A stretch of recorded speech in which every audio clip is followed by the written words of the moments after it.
Nabi bersabda SAW dalam hadis yang sahih yang diriwayatkan oleh Imam Bukhari, Tirmidzi, Ibnu Majah, Ahmad, Darimi dan yang lainnya dari sahabat Ibnu Abbas radhiyallahu anhu, Nabi bersabda sallallahu alaihi wasallam, "Ni'matani maghbunun fi ma katsirun minan nas as-sihhatu wal faragh." Antum lihat di halaman 89, halaman 90. Kata Nabi, "Ni'matani maghbunun fi ma katsirun minan nas as-sihhatu wal faragh." Ada dua nikmat yang banyak manusia tertipu dengan dua nikmat itu, yaitu waktu sehat dan waktu luang. Nikmat sehat dan waktu luang, banyak manusia tertipu. Hadis ini sahih riwayat Bukhari, Tirmidzi, Ibnu Majah dan yang lain dari sahabat Ibnu Abbas. Kata Ibnu Battal rahimahullah, kata beliau, mana hadis tersebut seorang tidak disebut luang sampai ia cukup dan sehat badannya. Siapa yang memperoleh itu, maka hendaklah ia bersemangat agar tidak tertipu dengan meninggalkan syukur kepada Allah atas nikmat yang Allah berikan kepadanya dan mensyukurinya dengan mengerjakan perintah-perintah Allah, menjauhkan larangannya. Siapa yang tidak berbuat demikian, maka dialah orang yang tertipu. Sabda Nabi SAW, katsirun minas, banyak manusia, menunjukkan bahwa yang diberikan taufik, yang tidak tertipu dengan kedua nikmat tersebut sangat sedikit. Jadi kita ketika diberikan nikmat sehat oleh Allah, waktu luang, bersyukur. Bersyukurnya dengan apa? Bersyukur dengan apa? Tolong jawab, siapa yang bisa jawab? Yang sebelah kiri. Iya. Iya, sebelah kanan. Bersyukurnya dengan apa?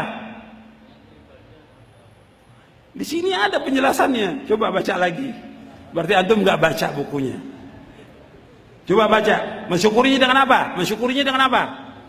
Kata Ibnu Battal, mensyukur dengan apa? Dengan melaksanakan perintah-perintah Allah dan menjauhkan larangannya. Itu syukur. Itu mana syukur yang benar. Kalau di kita syukur itu makan. Syukuran sama syukurin, makan di kita di Indonesia. Syukur itu dengan apa? Melaksanakan ketaatan kepada Allah, menjauhkan apa? Larangan Allah, bukan makan. Gak ada. Syukur itu taat kepada Allah. Syukur itu taat kepada Allah. Syukur melaksanakan perintah Allah, menjauhkan larangannya. Banyak orang yang salah paham.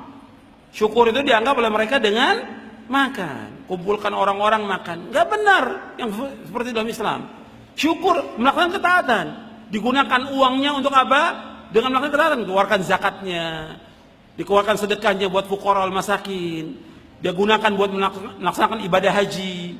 Dia gunakan buat umroh. Dia gunakan buat menolong sanak kerabatnya yang susah. Itu digunakan uangnya untuk hal-hal di jalan Allah dalam bentuk ketaatan kepada Allah dan menjauhkan maksiat. Bukan berjalan-jalan ke tempat maksiat, bukan dengan syukur itu, bukan. Bahkan ada orang yang bersyukur dapat harta yang banyak, dia berangkat ke luar negeri, ke negeri kafir. Nggak benar. Justru kalau dia mau dengan keluarganya berangkat ke Mekah, ajak mereka untuk ibadah kepada Allah, taat kepada Allah, bukan untuk maksiat, bukan safar ke negeri kafir. Nggak boleh kita safar ke negeri kafir. Itu ada hukumnya dibahas oleh para ulama tentang masalah itu. Jadi kalau tidak ada kepentingan dia untuk jalan-jalan, nggak boleh, nggak dibenarkan menurut syariat. Jadi ingat, ketika kita sehat, ketika kita punya waktu yang luang, gunakan kesempatan ini dengan sebaik-baiknya. Kenapa? Suatu waktu kita pasti akan sakit. Kita sebagai manusia mesti akan sakit. Nggak ada orang selamanya sehat, nggak mungkin. Jangankan kita, Nabi Muhammad SAW juga sakit sebagai manusia. Para sahabat juga sakit sebagai manusia. Wali-wali Allah, para sahabat itu semuanya wali Allah, sakit juga. Makanya gunakan waktu sehat dengan ibadah kepada Allah. Begitu juga waktu luang kita gunakan untuk taat kepada Allah. Kata Imam At-Tibi, kata beliau begini, Nabi membuat perumpamaan seorang pedagang yang memiliki modal. Antum lihat di halaman 91. Nabi SAW membuat perumpamaan seorang pedagang memiliki modal. Ia mengharapkan keuntungan dengan selamatnya modal itu. Dan caranya yaitu dengan memilih orang yang bermuamalah dengannya dan selalu jujur serta pandai agar dia tidak tertipu. Kesehatan dan waktu luang adalah modal dan sepatutnya seorang bermuamalah dengan Allah dengan iman, berjuang melawan hawa nafsu dan musuh agama agar ia beruntung di dunia dan di akhirat. Untuk melihat penjelasan para ulama itu jelas, gamblang mereka. Karena mereka paham tentang agama. Digunakan dengan sebaik-baiknya untuk taat kepada Allah, bukan untuk yang lain. Jangan kita gunakan buat yang sia-sia waktu kita ini. Akan ditanya oleh Allah.